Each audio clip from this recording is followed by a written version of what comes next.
राधे राधे, जय श्री कृष्णा। मैं हूं सुशील गोस्वामी, आप देख रहे हैं तिलक पत्रिका। होली जब ये शब्द मन में आता है तो मन बरबसी ब्रज की ओर चल जाता है। हालांकि होली समूचे विश्व में मनाई जाती है, लेकिन ब्रज में इसका एक अलग ही स्वरूप देखने को मिलता है। और आखिर देखने को मिले क्यों ना, क्योंकि ये उत्सव कोई मानव द्वारा निर्मित उत्सव या त्योहार नहीं है। ये करोड़ों सनातनियों के इष्ट भगवान श्री राधा कृष्ण की एक अद्भुत लीलाओं में से एक है। ब्रज में बसंत पंचमी से होली का उत्सव शुरू हो जाता है, लेकिन जो होली का असली जो रंग है, जो पूर्ण यौवन पर, वो बरसाना की लठामार होली से शुरू होती है। और ये लठामार होली बरसाना की रंगीली गली में आयोजित होती है। और इस वक्त हम बरसाना की उसी रंगीली गली पर खड़े हुए हैं, जहां इस बार 8 मार्च 2025 को ये जो होली का अनोखा त्योहार है यहाँ संपन्न होगा। और उसी को लेकर यहाँ एक बड़े पैमाने पर तैयारियां शुरू हो गई हैं। आप देख रहे हैं, यही वह रंगीली गली है जहाँ से श्रद्धालु मंदिर राधा रानी के दर्शन करने जाते हैं। और बरसाने की जो राधा रानी की सखियां हैं, वो गोपियों के रूप में इसी गली में लाठियों की बौछार नंदगाम घोड़ियारों पर करती हैं। तो इस गली को और आकर्षक और भव्य बनाने के लिए यहाँ के प्रशासन के द्वारा इसको भव्यता प्रदान की जा रही है। आप देख रहे हैं, ये रंगीली गली का प्रमुख रंगीली चौक है और कितने सुंदर ढंग से यहाँ सजावट की जा रही है। प्रति वर्ष इसको बड़ा भव्य स्वरूप दिया जाता है, क्यों लाखों लोग यहाँ आकर लठामार होली का आनंद लेते हैं। और इसी जगह पर भगवान कृष्ण और उनके सखा नंदगाम से लठामार होली खेलने के लिए आते हैं। जो परंपरा है, आज से 5250 वर्ष पूर्व की ये परंपरा आज भी बड़ी श्रद्धा के साथ यहाँ निभाई जा रही है। तो आप देख रहे हैं कि रंगीली गली के चौक का कितना सुंदर स्वरूप है। और यहाँ 8 मार्च को लठामार होली होगी, उसको लेकर तैयारियां चल रही हैं। अधिकारी बैठक कर रहे हैं, तैयारियां को देख रहे हैं। प्रशासन का अनुमान है 15 से 20 लाख लोग यहाँ आएंगे। और जैसा कि बरसाना एक छोटा सा कस्बा है, 20,000 की आबादी है, और 20,000 की आबादी में लगभग 20 लाख के जब लोग यहाँ आएंगे तो उसको लेकर बहुत बड़े पैमाने पर व्यवस्था करनी होगी।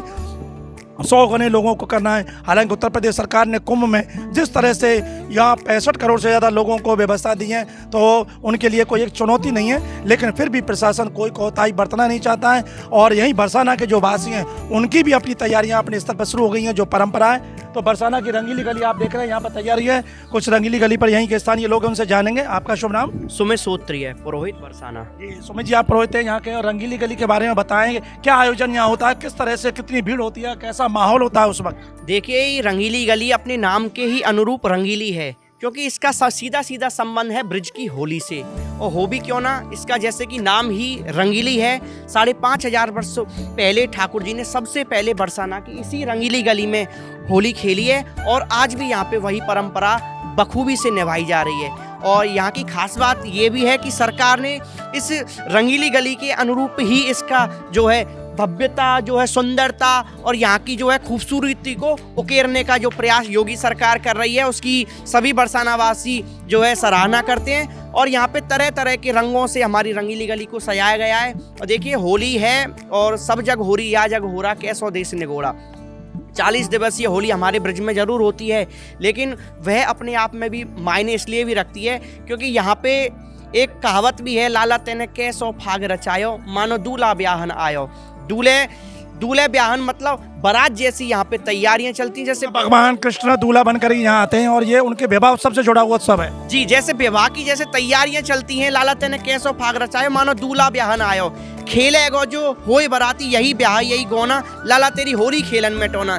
जैसे ब्याह की तैयारियां की जाती हैं, अपने घरों पे पुताई की जाती है, रंगाई की जाती है, उसी तरह से हमारी रंगीली गली में योगी सरकार रंगाई और पुताई कर रही है। और आप बखूबी से देखेंगे कि यहाँ पे होली से ही संबंधित यहाँ पे चित्रण किया जा रहा है। और होली की तैयारी में आपको बताऊं, जो है गोपियां हैं, बरसाना की गोपियां रहेंगी, और जो होरियारे रहेंगे वो नंदगांव की ग्वाल रहेंगे। गोपियों की क्या तैयारियां चल रही हैं? देखिए, गोपियों की तैयारियां मैं बताऊं, यहाँ पे जो गोपियां हैं वो महंगे महंगे आभूषण होली के दौरान पहनती हैं। और जो उनके वस्त्र भी बहुत महंगे महंगे लहंगे होते हैं। और खाने पीने में भी व्यंजन बढ़ाए जाते हैं, क्योंकि नारी पौष्टिक आहार। जी, पौष्टिक आहार उनको दिए जाते हैं, क्योंकि नारी सशक्तिकरण का एक अच्छा उदाहरण 5,500 वर्ष पहले ठाकुर जी ने दिया है। उसी के फलस्वरूप यहाँ पे उनकी तैयारियाँ होती हैं। घी है, दूध है, उनकी जो है मात्रा बढ़ाई जाती है, क्योंकि लाठी कितने दिन पहले से शुरू कर देती हैं अपना खान पान पौष्टिक और अपनी सब तैयारी? देखिए 2 महीने पहले से यहाँ पे तैयारियां शुरू हो जाती हैं, क्योंकि लाठी का खेल है।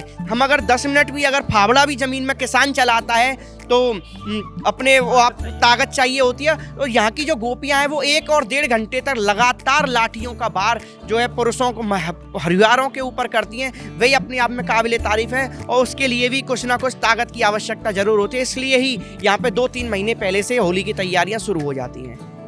स्थानीय यहाँ के पुरोहित सुमित जी इन्होंने पूरे विस्तार के साथ बताया, और इसी रंगीली गली में यहाँ होली होगी, और उस वक्त यहाँ जितने भी छत छज्जे अटारी सब पर भारी संख्या में भीड़ होगी। देश विदेश के श्रद्धालु होंगे, स्थानीय लोग होंगे, और पूरा राधा माधव का जो उत्सव है उसका एक अलग ही आनंद होगा। और इस बार तो ये जैसा सुमित ने बताया कि नारी सशक्तिकरण का बहुत सुंदर बात कही कि ऐसा नहीं है कि आज की सरकारें और आज के लोगों का इस ओर ध्यान है। भगवान श्री कृष्ण ने जो अपनी ये सनातन संस्कृति की जो एक सबसे बड़ा स्तंभ है नारी, उस नारी जाति को सशक्त करने के लिए उन्होंने इस उत्सव का कहीं ना कहीं, क्यों होली रंग और गुलाल का त्यौहार है, इसमें लाठी और ढाल का जो कहीं ना कहीं प्रवेश हुआ है, तो उन्होंने ये दिखा दिया कि आवश्यकता पड़ने पर जो महिलाएं, जो नारियां हैं, वो भी पुरुषों से कम नहीं हैं, वो भी खूब लाठी चला सकती हैं, अपना जो शक्तिकरण उसका प्रदर्शन कर सकती हैं। और संयोग की बात देखिए, इस बार अंतर्राष्ट्रीय महिला दिवस 8 मार्च को, उसी दिन बरसाने की गोपियां अपना सशक्तिकरण का भी बड़ा सुंदर प्राचीन अपनी जो शैली है उसके अनुसार, अपनी परंपरा के अनुसार यहाँ प्रदर्शन करेंगी। तो आज हमने आपको दिखाया कि यही बरसाना की रंगीली गली कितना सुंदर यहाँ पर दिया है सजावट के लिए। मारो प्यारो बरसाना, लठा मार होली, और जिला प्रशासन द्वारा ये सब इसलिए किया जा रहा है कहीं ना कहीं अपनी ब्रज की संस्कृति का प्रचार प्रसार हो। तो तिलक पत्रिका के माध्यम से आज हमने वही बरसाना का वो स्थल आपको दिखाया। आप जहाँ बरसाना में जब पहुँचेंगे, मथुरा जनपद का ये एक छोटा सा कस्बा है बरसाना, राधा रानी का गाँव है। मथुरा जो मुख्यालय वहाँ से 50 किलोमीटर की दूरी पर, नंदगाम से 8 किलोमीटर की दूरी पर। आप अगर हवाई जहाज से आते हैं तो दिल्ली में, आगरा में आप उतरेंगे, वहाँ से सीधा जब मथुरा जाएंगे तो NH-19 पर ये कोसी कला से 18 किलोमीटर की दूरी पर। तो हम भी यही कहेंगे, आप आएँ, बरसाना की लठामार होली का आनंद लें और देखें कैसी है ब्रज की ये अनूठी होली। तिलक पत्रिका के अपने साथी कैमरा पर्सन रिंकू वर्मा के साथ बरसाना से मैं सुशील गोस्वामी।